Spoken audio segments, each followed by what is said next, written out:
آج مجھے کہہ لینے دو, کھل کے کہہ لینے دو. لوگ دلیلیں دیتے پھرتے ہیں, کہتے ہیں جی ایک وہ پینٹ کوٹ والا مولوی ہے, اس نے اینک بھی لگائی ہے, داڑھی بھی رکھی ہے, پینٹ کوٹ بھی پہنتا ہے, اس نے جی 1500 بندہ ایک دن مسلمان کر دیا, ایک دن 1000 مسلمان کر دیا. پر پتہ ہے وہ بدبخت کہتا کیا ہے؟ وہ کہتا ہے امیر المومنین یزید رضی اللہ تعالیٰ عنہ.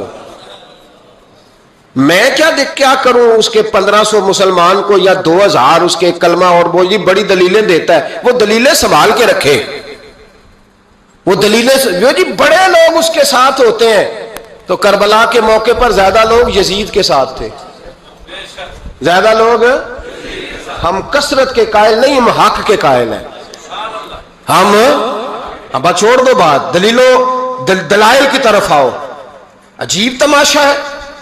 اور ایک مولوی صاحب اس کی حمایت کر رہے تھے, کہتے نہیں بندہ ٹھیک ہے, وہ بھول گیا تھا, اصل میں قصور عبید اللہ ابن زیاد کا تھا, اصل میں غلطی عمر بن سعد کی تھی, تو یزید کو زیادہ الزام نہیں دینا چاہیے. میں نے کہا بڑی تمہاری قریبی رشتہ داری ہے یزید کے ساتھ, تو اللہ سے دعا کیوں نہیں مانگتے کہ تمہارا حشر یزید کے ساتھ کرے؟ مانگنی چاہیے نا دعا. کیا خیال ہے آپ کا؟ ہم الحمدللہ جمعے والے دن مسجد میں بیٹھ کے دعا کرتے ہیں, یا اللہ ہمارا حشر امام حسین کے غلاموں میں کرنا. تو بھی کرنا, جرت کر, جرت ہماری جرت دیکھ. ہم یہ نہیں کہتے ان کے ساتھ کر, ہم کہتے ہیں یا اللہ ہمارا حشر ان کے, ہماری جرت دیکھو, ہم ان کے غلاموں میں, قدموں میں, نوکروں میں بیٹھنے کو وہ دعا مانگ رہے ہیں, یا اللہ ہمارا ان کے غلاموں میں, غلاموں کے. تو بھی جرت کر دلیری, کر جرت, کہ یا اللہ میرا حشر یزید کے ساتھ کر دلیری. اگر اتنا ہی اچھا تھا تو بے شرمو اتنا ظلم نہ کرو, اتنی زیادتی, اتنا ظلم نہ کرو, یہ ظلم ہے.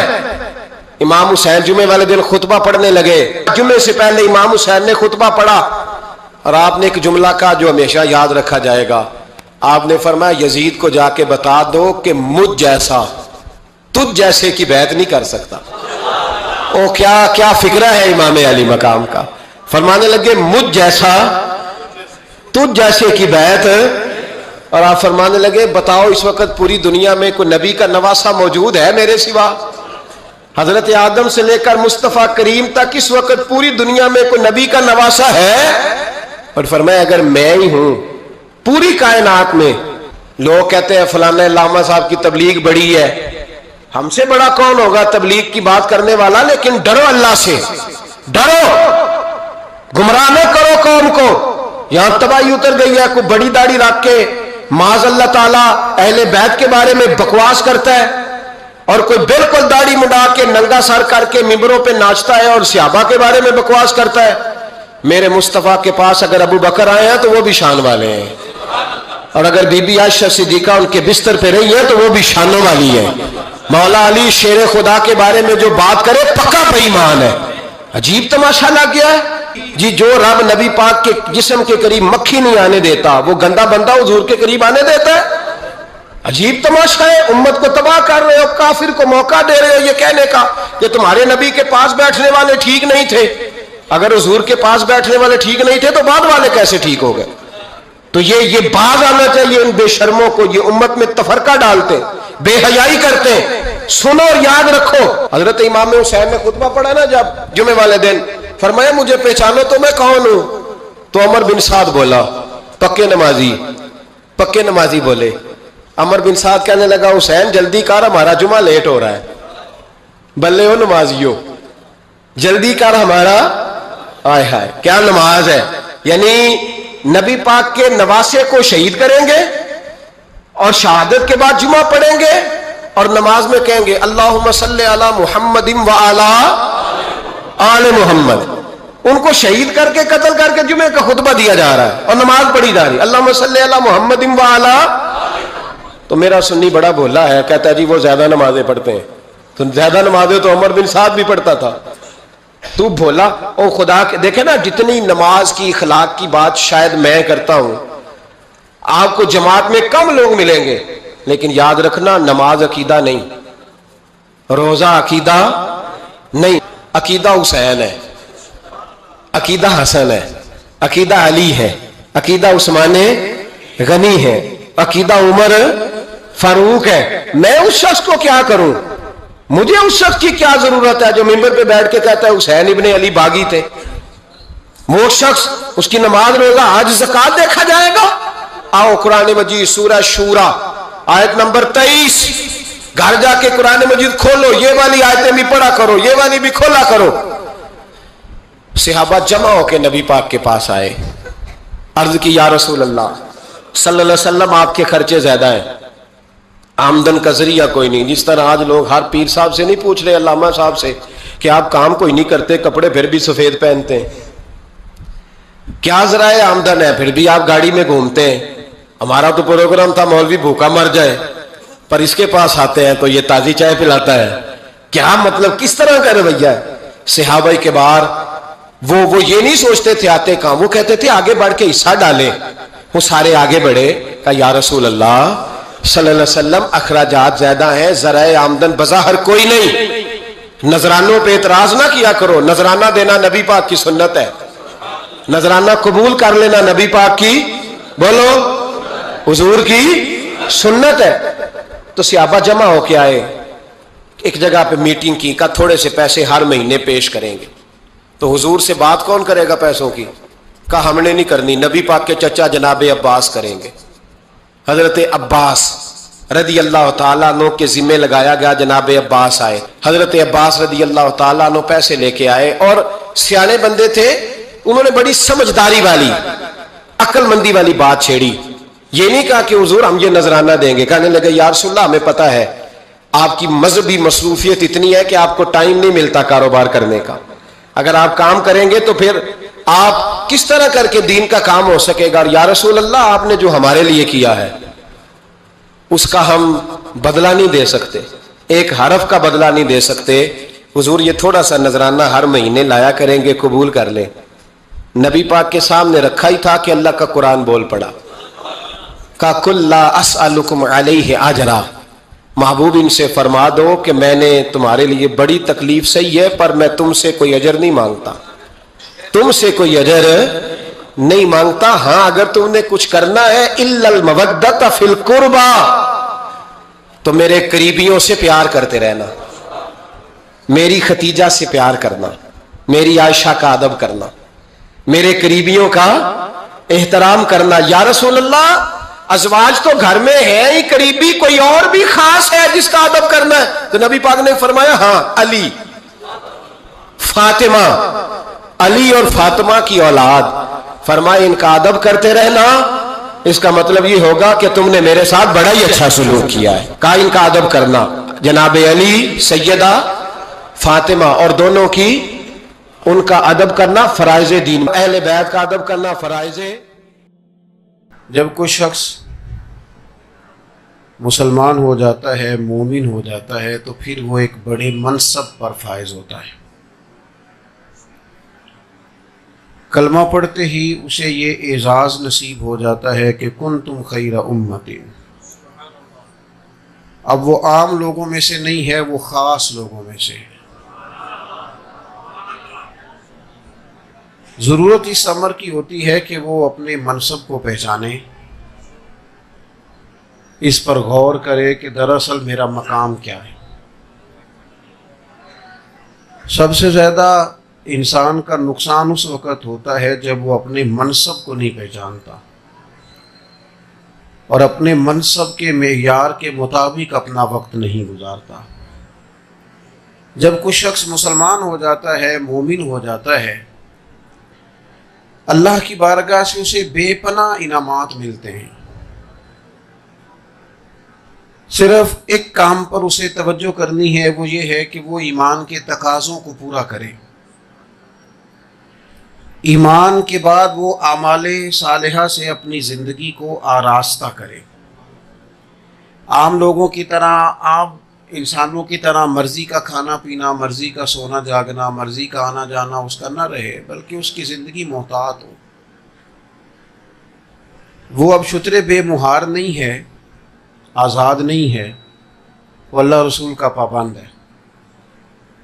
ان احکامات کی روشنی میں اپنے معاملات کو مرتب کرے، اعمال صالحہ اختیار کرے۔ اس کے بعد اسے کیا ملے گا کیا دیا جائے گا، انعامات کیا ہوں گے، اس کا بندہ کوئی بھی شمار کر ہی نہیں سکتا۔ یعنی مومن وہ خوبصورت جماعت ہے مسلمان، شرط یہ ہے کہ اسے نہ پتہ چلے کہ میں ہوں کیا۔ وہ اقبال نے کہا تھا کہ عجب نہیں کہ خدا تک تیری رسائی ہو، پر تیری نظر سے تو پوشیدہ ہے آدمی کا مقام۔ جو بندے کو نہیں پہچان سکا وہ اتنا اوپر کیسے جائے گا؟ یہ جو ہے نا تھوڑا شناسائی کرنا کہ میں کیا ہوں، میرا منصب کیا ہے، میرا معیار کیا ہے، اور اپنے منصب کے مطابق اپنی زندگی، یعنی مومن کا ایک منصب ہے کہ وہ مومن ہے، وہ عام نہیں ہے۔ اس نے جب حوالہ دینا ہے تو اس نے امام الانبیاء کا حوالہ دینا ہے۔ یعنی وہ جب کہتا ہے نا میں نے تعلیم لی ہے اور میں نے روشنی لی ہے اور میں نے فیض پایا ہے اور میں نے تربیت لی ہے اور میں نے کلمہ پڑھا ہے، تو پھر اس نے کلمہ پڑھا ہے امام الانبیاء کا، نبیوں کے امام کا وہ غلام ہے۔ اور جو یعنی سرکار کی تعلیمات وہ ہیں کہ ایسا نہیں کہ حضور نے کوئی صرف اچھی بات کی ہے، نبی پاک نے وہ بات کی ہے جس سے زیادہ اچھی بات ہو سکتی نہیں، اس سے زیادہ بڑی بات ہو سکتی وہ حد ہے نا۔ تو اس کو تو تعلیمات ملی ہیں سب سے زیادہ معیاری۔ تو اب یہ کہے جی نہیں جی میں تو بڑا گناہگار بندہ ہوں جی، میں تو بڑا عاجز بندہ ہوں جی، میں تو بڑا مسکین بندہ، آپ دعا کریں جی میں نیک ہو جاؤں۔ تو بھئی تو اپنا منصب تو پہچان، بھلا تو کون ہے، تو کون ہے، منصب پہچان اپنا۔ تو یہ ہیلے بہانے نہ کر، یہ کمزوری نہ دکھا، تو دیکھ تیری نسبت کہاں ہے۔ ان کا دیوانہ ہوں، ان کا مجذوب ہوں، کیا یہ کم ہے کہ میں ان سے منسوب ہوں؟ تو دیکھ تیری نسبت کہاں کی جاتی ہے۔ رب فرماتے ہیں ان الذین آمنوا وعملوا الصالحات، بے شک وہ لوگ جو ایمان لائے اور پھر انہوں نے اعمال صالحہ کیے۔ بڑی جگہوں پہ بڑے فضائل ہیں، بڑی جگہوں پہ بڑا ثواب ہے، نماز کا یہ اجر ہے، روزے کا یہ اجر ہے، زکوٰۃ کا یہ اجر ہے، صدقے کا یہ اجر ہے، حسن اخلاق کا یہ اجر ہے، مختلف اجر ہیں، کہیں 10 گنا ہے اور کہیں 700 گنا بھی ہے۔ یہ ساری باتیں بیان کی، لیکن اس آیہ کریمہ میں فرمایا بے شک جو لوگ ایمان لائے اور جنہوں نے نیک اعمال کیے، یا اللہ تو انہیں کیا دے گا؟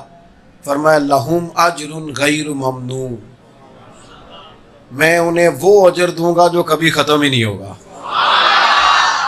لا متناہی اجر، لا متناہی۔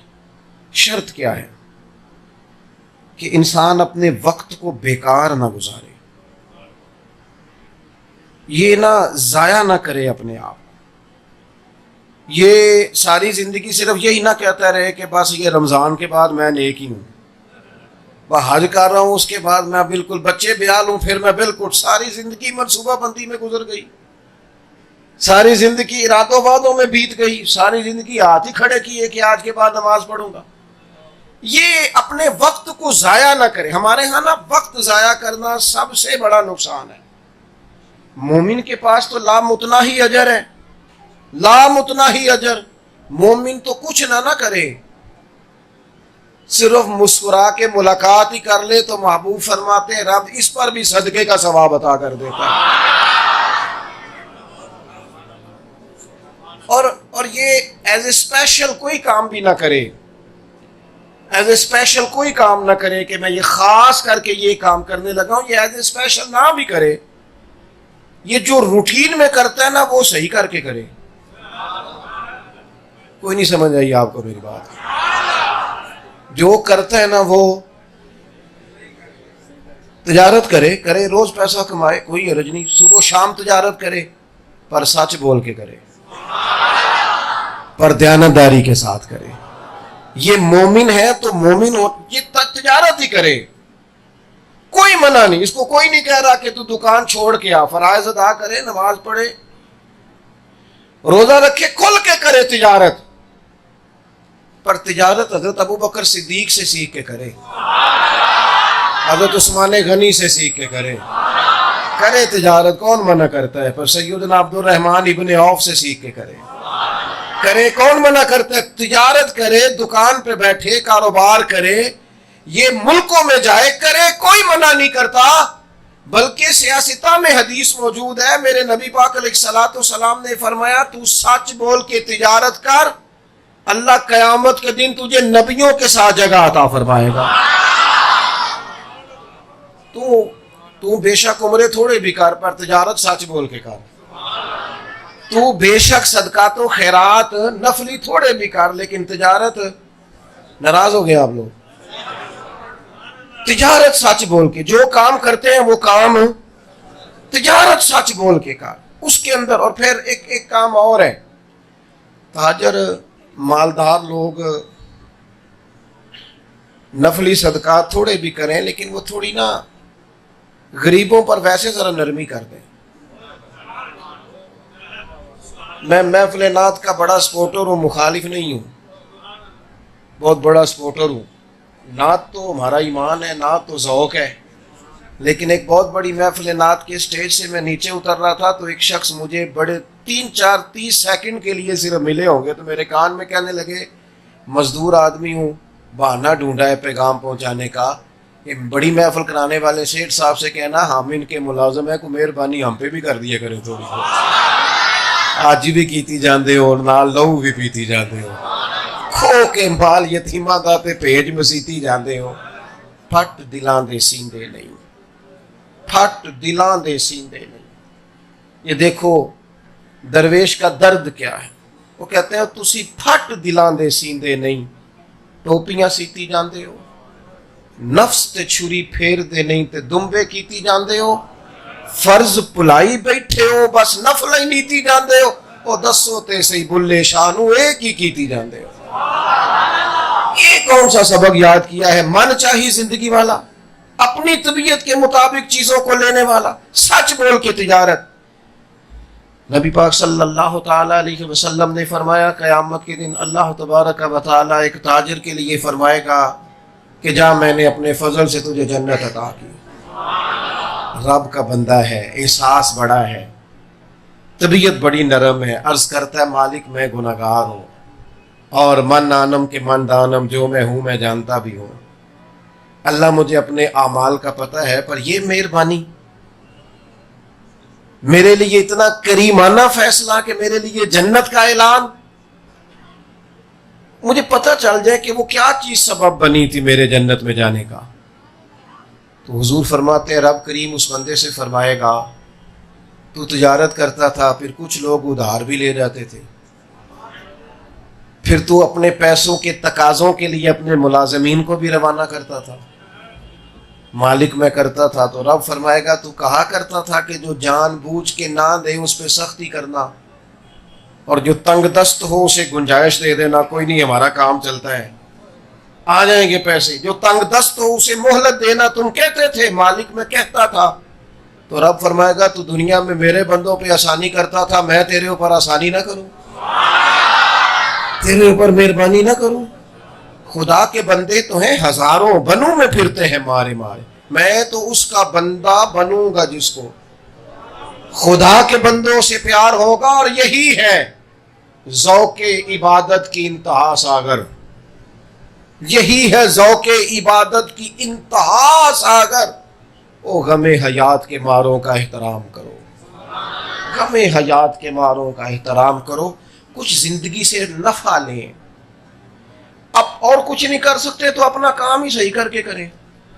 دیکھو نا حضور نے فرمایا جو محنت کر کے روزی کمائے، یعنی وہ روزی کما رہا ہے پر محنت کرے، مشقت کرے، فرمایا جو محنت کر کے روزی کمائے اللہ کا دوست ہے۔ لیکن مزدور کو حق نہیں پہنچتا کہ وہ چائے پینے جائے اور 1.5 گھنٹہ چائے پیتا رہے، وہ نماز کے لیے جائے اور اس کی نماز ہی 1.5 گھنٹے میں ختم ہو، یہ اسے بھی حق نہیں پہنچتا، وہ بھی دیانتداری کا مظاہرہ کرے، اپنے کام کو ٹھیک کر کے کیا جائے، اور پھر زندگی میں نا خیر کو جانے نہ، آپ کی توجہ ہے میری بات پر،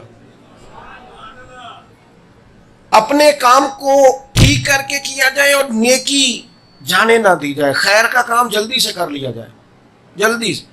ہمارے ہاں نا بہت بڑی مشکل یہ ہے کہ بہت سارے لوگ زندگی میں بسم اللہ ہی نہیں پڑھتے نیکی کرنے کی، آغاز ہی نہیں کرتے، وہ کہتے ہیں میں نے کوئی بڑی ساری نیکی کرنی ہے، بڑی ساری، یعنی کوئی لاکھوں کروڑوں کی نیکی ہوگی تو پھر ہی کروں گا۔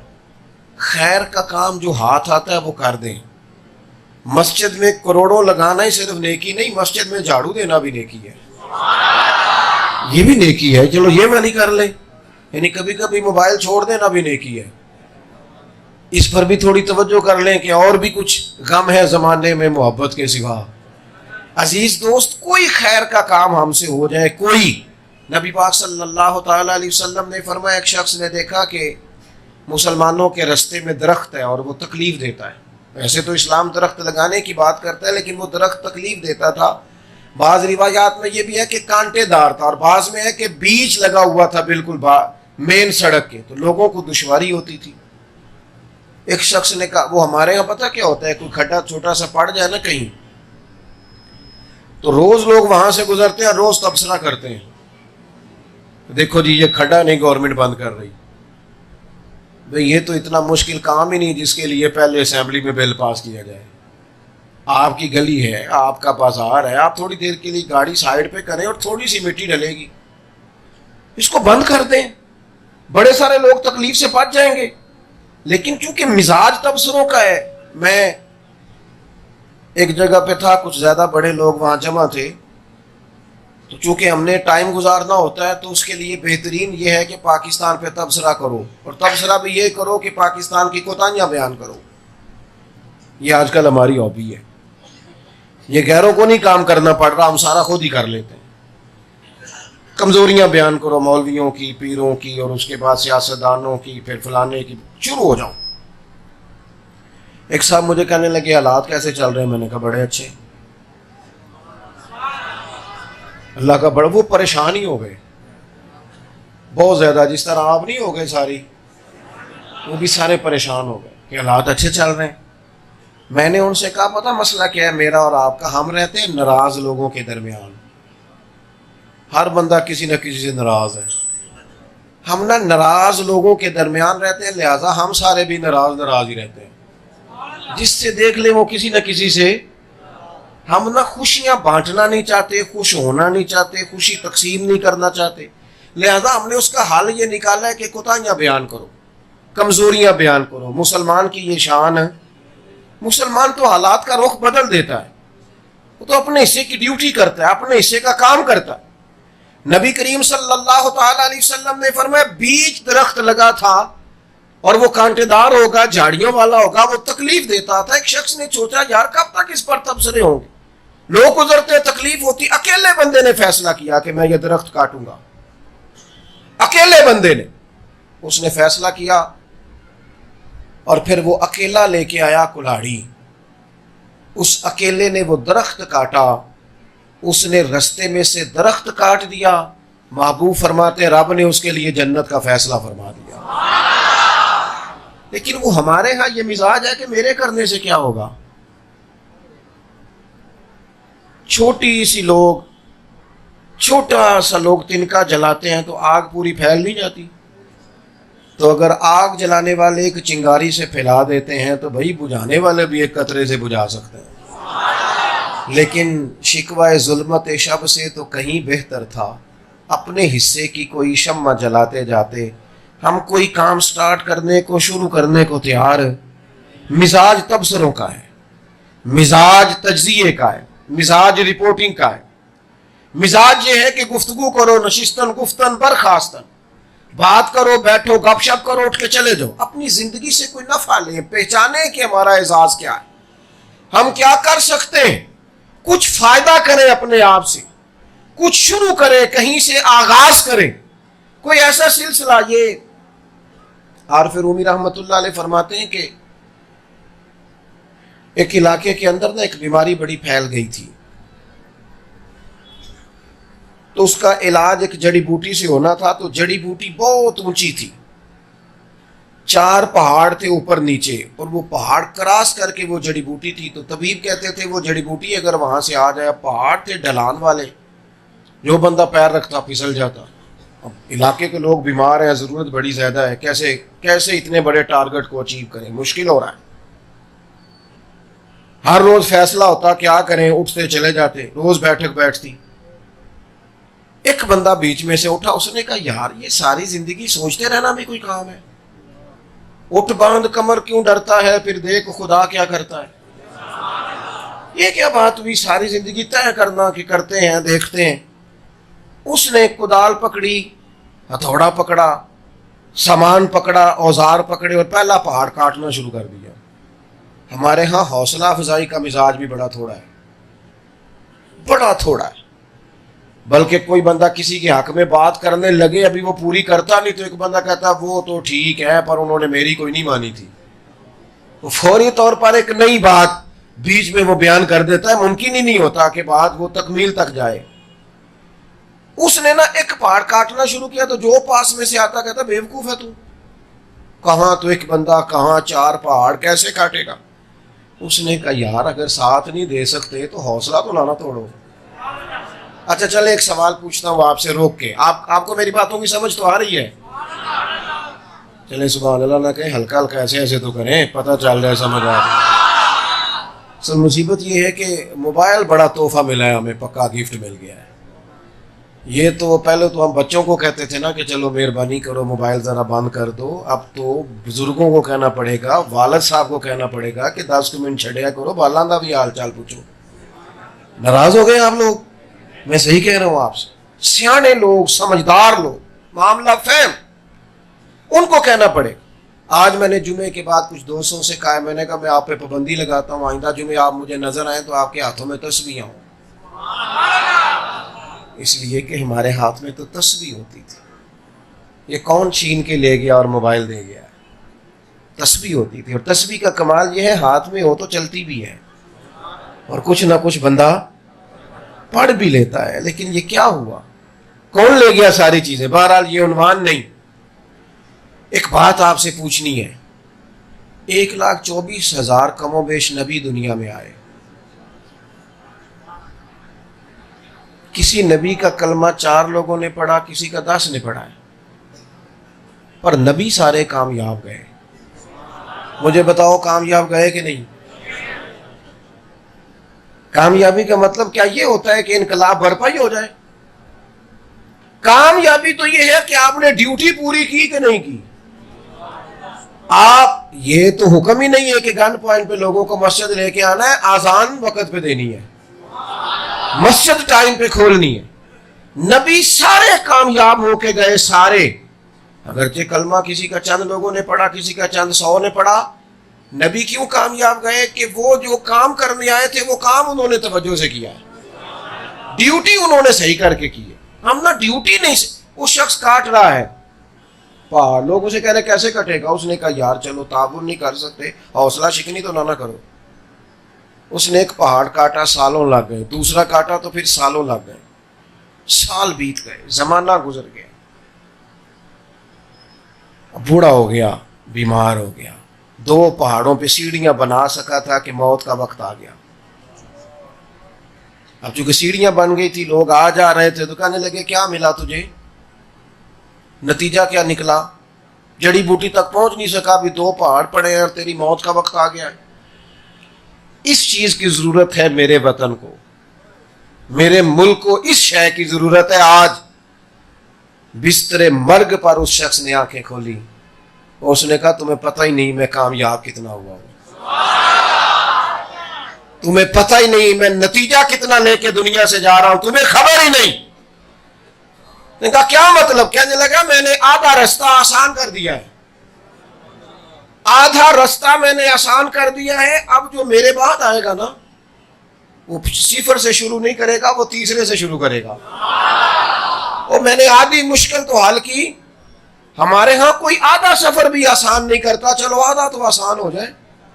ہم نہ تھوڑا سا بھی کام کرنے کو تیار. یہ ہمارے ہاں جو سیاسی لوگ ہوتے ہیں نا, اللہ ماشاءاللہ, یہ ڈانگ ٹپاؤ وقت گزارتے ہیں ساری سیاسی جماعتیں.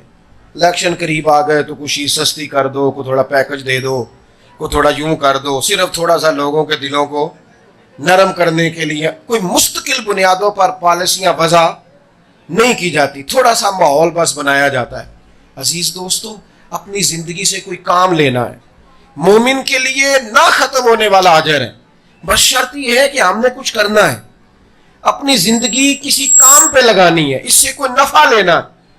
اور پھر ایک اور بات بھی یاد رکھیے گا، انعام ہمیشہ کوشش کرنے والوں کو ملتا ہے. انعام ہمیشہ 14 صحابہ بدر میں شہید ہوئے تھے. آپ ان کے نام نہیں بتا سکتے اور میں امتحان بھی نہیں لیتا آپ کا، لیکن ان 14 لوگوں کا خون میدان بدر میں پوری دنیا کے کفر کے دل میں مسلمانوں کا رعب بٹھا گیا ہے. انہوں نے تختیاں نہیں لگوائی، ضرورت نہیں تھی. ان لوگوں نے کوئی ان کے نام پر محلوں کے نام نہیں رکھے گئے، اگرچہ رکھنے چاہیے، مقدس لوگ ہیں، لیکن ان لوگوں نے کیا کیا ہے کہ وہ نا رعب ڈال گئے پوری دنیا کے کفر کے دل میں اسلام کا. جب آپ کچھ کر جاتے ہیں نا تو آپ آنے والی کئی نسلوں کا فائدہ کر جاتے ہیں، آپ بڑے بڑے لوگوں کا نفع کر جاتے ہیں جب آپ کچھ کر گزرتے ہیں. لیکن ملت کا جوان اور ہمارے دوست مطلب بور وقت گزارتے ہیں کھانے پینے میں، اچھے کپڑے خریدنے میں، اور نئی سے نئی سیاحت کرنے میں ہمارا وقت ضائع ہوتا ہے، تبصروں میں وقت ضائع ہوتا ہے، فضول ابحاث میں وقت ضائع، فلانا کیا کر رہا ہے اس پر وقت. حالانکہ یہ ہمارے ذمہ تو صرف اتنا پتہ کرنا تھا کہ کسی کو میری ضرورت تو نہیں، صرف بھوکے کی خبر رکھنی تھی کہ اگر وہ بھوکا رہ گیا تو اللہ مجھ سے حساب مانگے گا. خبر پیاسے کی، لیکن بھوکے پیاسے کی خبر کوئی رکھنے کو تیار ہے؟ جس کے پاس پیسے آ جائیں اس کی خبر رکھتے ہیں کہاں سے آئے ہیں. اگر کوئی کامیاب ہو جائے تو پھر لوگ پتہ کرتے ہیں کہ یار یہ مطلب یہ کیسے ہو گیا، مجھ سے آگے کیسے نکل گیا. اپنے وجود سے، اپنی زندگی سے، اپنے آپ سے کوئی کام لیا جائے. اور یہ جو کام ہم لے رہے ہیں اپنے آپ سے، پیسہ کمانا اور بلڈنگیں بنانا اور جائیدادیں بنانا، یہ کوئی کام نہیں. یہ تو میرے دوست اللہ کا وعدہ ہے، یہ تو مل ہی رہا ہے. یہ تو معاذ اللہ ثم معاذ اللہ جو اللہ تعالیٰ کی ذات کے منکر ہیں ان کے گھروں میں بھی روٹی پکتی ہے. یہ تو جو کفر کرتے ہیں ان کے ہاں بھی رزق آتا ہے. لیکن ہم تو مسلمان ہیں، صاحب ایمان ہیں، ہمارے تو مقاصد حسنہ ہونے چاہیے، ہمارے تو بڑے مقاصد ہونے چاہیے، مزاج بڑا ہونا چاہیے، کوئی بڑی بات ہمیں کرنی چاہیے. یہ میرپور شہر ایک دفعہ پورا تباہ ہو گیا تھا، کسی زلزلے کسی حادثے کی نظر ہو گیا تھا. تو جس شخص کی ڈیوٹی تھی نا ملبے کو سنبھالنے پر اور نکلنے والی چیزوں کو اکٹھا کرنے پر، وہ کہتے میں بیٹھا تھا، عصر کے بعد کا ٹائم تھا، تو ایک نہایت ضعیف آدمی اور اس کی بیوی ساتھ گدھے پر انہوں نے چند بوریاں رکھی ہوئی اور وہ ہانکتے ہوئے آ رہے تھے. میں آگے بڑھا اور میں نے کہا شام کا یہ وقت ہے، بزرگوں کہاں جا رہے ہو؟ تو کہنے لگے بیٹا وہ بیت المال کا دفتر کہاں ہے؟ میں نے کہا کیوں؟ کہنے لگے یہ نا ہم نے اپنا گھر اور ارد گرد کے گھر صاف کیے ہیں، تو جو قیمتی سامان نکلا ہے وہ ہم نے بوریوں میں رکھا ہے، بیت المال میں جمع کرانا ہے. تو شخص کہتا ہے ہم تو چوریاں پکڑ رہے تھے جو لوگوں نے چھپا لیا تھا، اور یہ بزرگ اور ضعیف آدمی اور خود تلاش کے اور یہ سارا کر کے خود لے کے آئے. کہتے میں نے ان سے کہا بابا جی کیوں آپ نے اتنا تکلف کیا، چلو ہمیں بلا لیتے. تو کہتے ہیں وہ دونوں بزرگ میاں بیوی اتنا روئے کہ زمین پر بیٹھ گئے. کہنے لگے پتر سارا شہر اجڑ گیا ہے، ہمارے بزرگوں کی یہاں قبریں ہیں، سنا ہے بیت المال میں ہم مال جمع کرائیں گے تو شہر پھر سے آباد ہو جائے گا. ہم نے گھر نہیں بسانا، ہم نے شہر بسانا ہے. یہ شہر بسے گا تو اپنے نظر آئیں گے، یہ شہر بچے گا تو محبتیں تقسیم ہوگی، یہ شہر بسے گا تو رشتہ داریاں بڑھیں گی. یہاں ہمارے بزرگوں کی قبریں ہیں، ان پہ کوئی آئے گا، کوئی کسی کا نام لے گا، خالی گھر بس گیا اور کوئی ہوا ہی نہ تو وقت کیسے گزرے گا. یہ مومن کی شان ہے، یہ مومن کا مرتبہ ہے. مومن کا، مومن جب بات کرتا ہے تو بڑی کرتا ہے. وہ چونکہ ایک منصب پر فائز ہوتا ہے تو وہ بڑی بات کرتا ہے. وہ اپنے دائرہ کار کو اتنا محدود نہیں کرتا کہ وہ اپنے بچوں کی سوچ سے نکلے اور اپنے بچوں ہی کی سوچ پر گم ہو جائے. وہ انقلابی بات کرتا ہے. بڑی بچے حضرت صدیق اکبر کے بھی تھے، اور حضرت ابوبکر صدیق کو یہ اعزاز حاصل ہے کہ 4 نسلیں صحابی ہیں ان کی. پوتے اور نواسے اور بیٹے یہ سب لوگ ان کے صحابہ میں سے تھے. لیکن جب بات امت کی آئی نا، اور جب بات بڑے فیصلے کرنے کی آئی، تو پھر انہوں نے اپنی محبت نہیں دیکھی، پھر انہوں نے امت کا نفع دیکھا. اور سیدنا عمر فاروق کو بلا کے فرمایا میں تمہیں مسلمانوں کا امیر مقرر کرتا ہوں. یہاں بڑی آسانی کے ساتھ ساری چیزیں اپنے ہی گھر میں بانٹ نہیں دی جاتی. میں عمر کو مقرر کرتا ہوں. کہا جناب آپ فاروق اعظم کو کیوں مقرر کر رہے ہیں؟ فرمایا یہ ملی ضرورت ہے، یہ امت کی ضرورت ہے، عمر امت کی ضرورت ہے. اور فرمانے لگے اگر اللہ نے مجھ سے پوچھا نا کہ محبوب کی امت کس کے ذمے لگا کے آئے ہو، تو عرض کروں گا مالک جو تیرے محبوب کی امت کے لیے سب سے بہتر آدمی تھا اس کے ذمے لگا کے آئے ہو. سوچوں کو قومی سطح کا بنائیں.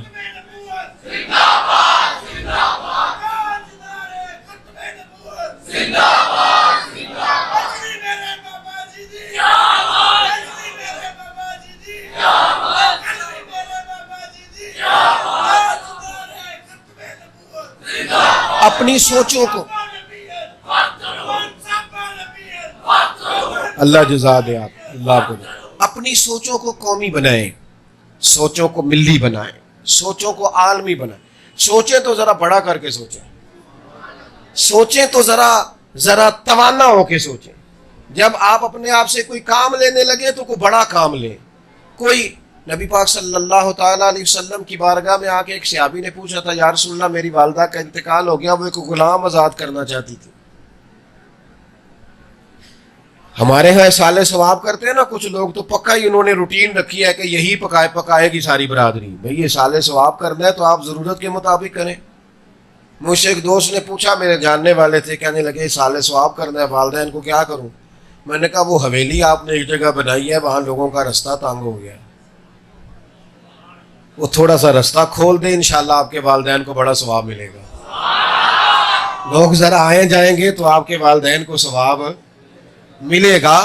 نبی کریم علیہ السلام کی خدمت میں عرض کی یا رسول اللہ صلی اللہ علیہ وسلم والدہ چلی گئی ہیں، وہ غلام آزاد کرنا چاہتی، ان کی طرف سے غلام آزاد کروں؟ تو حضور نے فرمایا کر، اللہ تیری ماں کو اس کا اجر عطا کرے گا. کوئی بڑا اپنے بزرگوں کے لیے کوئی بڑا کام کرے، کوئی ان کے لیے کوئی بڑا، سال کے بعد چند لوگوں کو جمع کر کے سال ثواب کرنا، اس کا انکار کوئی نہیں کر رہا، وہ بڑا عمدہ کام ہے. لیکن کوئی بڑا ذہن کیوں نہیں بناتے، کوئی بڑی وسعت کیوں نہیں لاتے اپنی طبیعت میں؟ اور پھر جتنا رونا حکمرانوں کا روتے ہیں نا، اتنے زیادہ غریب نہیں ہوتے ہماری گلیوں میں. ایک گلی میں جتنے امیر لوگ ہوتے ہیں وہ سارے مل کے کوشش کریں تو گلی کے سارے غریبوں کا سار آسانی سے ڈھانپا جا سکتا ہے. لیکن وہ ہم چونکہ کہتے ہیں ہمیں نہ کچھ کرنا پڑے، یہ کوئی اور ہی آ کے کرے، کوئی اور آئے اور وہ آ کے کام کرے. اپنے آپ سے، اپنی صلاحیت سے، اپنے مال سے، اپنی گفتگو سے، اپنے قلم سے جتنا فائدہ کر سکتے ہیں امت کا، قوم کا، ملت کا، وہ کریں. اور خیر کا کام جو بندہ بھی کر رہا ہو نا، جو بھی، اس کو بھی قبول کریں. میں یہاں تقریر کر رہا ہوں اس وقت آپ کے سامنے، اس وقت یہاں کر رہا ہوں تو گجرانوالہ تو نہیں نہ کر سکتا، ایک ٹائم میں لاہور تو نہیں نہ کر سکتا، پنڈی تو نہیں نہ کر سکتا. تو چلو جو اس وقت پنڈی کر رہا ہے مجھے اس کا وجود بھی قبول کر لینا چاہیے. جو کوئی شخص اس وقت گجرانوالہ میں تبلیغ کر رہا ہے مجھے اس کا وجود بھی قبول ہے، اس کی خدمات کو بھی قبول ہے. اس سے ملی سوچیں پیدا ہوتی، اس سے قومی سطح کا مزاج ابھرتا ہے. لیکن وہ ایسی ہوا چلی ہے کہ ہر شخص سوچتا ہے تمام شہر جلے بس ایک میرا گھر نہ جلے. اس سے خطرناک نتیجے برآمد ہوتے ہیں. مومن کو لامتناہی اجر ملے گا، آج سے نہیں ابھی سے. اپنے لیے کچھ طے کریں، کچھ ٹارگٹ بنائیں اپنی زندگی کے، میں نے یہ خیر والا کام کرنا ہے. کچھ نہیں نہ ہو سکتا تو لوگوں کے حق میں دل ہی نرم کر لیں. حضور علیہ السلام نے فرمایا پتہ ہے جنت میں کون لوگ جائیں گے؟ یا رسول اللہ کون؟ فرمایا جن کے دل چڑیوں کی طرح نرم نہیں ہوتے. فرمایا مومن تو اس طرح ہوتا ہے جس طرح اونٹ کے ناک میں نکیل جہاں بٹھاؤ بیٹھ جاتا ہے، اٹھاؤ. اور حضور ایک مقام پہ یہ بھی فرماتے ہیں مومن نرم دل ہوتا ہے، سامنے والا اسے بیوقوف سمجھ لیتا ہے، وہ سمجھتا ہے شاید اسے پتہ ہی نہیں ہو یہ نرم دل ہے، تیری بات مان گیا ہے، ورنہ شعور اسے سارا ہی ہے، خبر بھی اسے ساری ہے۔ اپنے آپ سے اپنے معاملات زندگی میں کچھ خیر شامل کریں۔ یہ جو ہم وقت ضائع کرتے ہیں نا بے انتہا، اس کو چھوڑ دیں، ایک آدھ کام لیں اسے صحیح کر کے کریں، سونا کر کے کریں، ایک خدمت لیں پھر اسے پوری۔ اور اسپیشلسٹ بندہ کسی شعبے میں ایک ہی ہوتا ہے، سارے آپ جاتے ہیں نا تو آپ کو کوئی مرض ہو تو آپ کہتے ہیں اس مرض کا اسپیشلسٹ چاہیے، تو کسی ایک کام کے اسپیشلسٹ بن جائیں، پھر اس کام کو کریں، اس کو زندگی بھر کریں، وہ خدمات سر انجام دیں۔ اس کا نفع ہمیں کیا ہوگا؟ ایک تو اجر لام اتنا ہی ملے گا، ایک زندگی ضائع نہیں ہوگی، وقت برباد نہیں ہوگا۔ ایک یہ جو لوگ کہتے ہیں میں بور ہوتا ہوں، ٹینشن میں رہتا ہوں، ڈپریشن میں رہتا ہوں، اس سے نکل آئیں گے۔ جو لوگ اپنے وجود کو کسی کام میں لگا لیتے ہیں ان کا وجود ویسے ہی قیمتی ہو جاتا ہے۔ اللہ کریم کی بارگاہ میں دعا کرتا ہوں جو میں کہہ سکا ہوں اللہ اسے قبول فرمائے، دوران گفتگو کہیں بھول گیا ہوں تو اللہ تعالیٰ درگزر فرمائے، ہم سب کے حال پہ رحمت کی نظر فرمائے۔ وما علینا الا البلاغ۔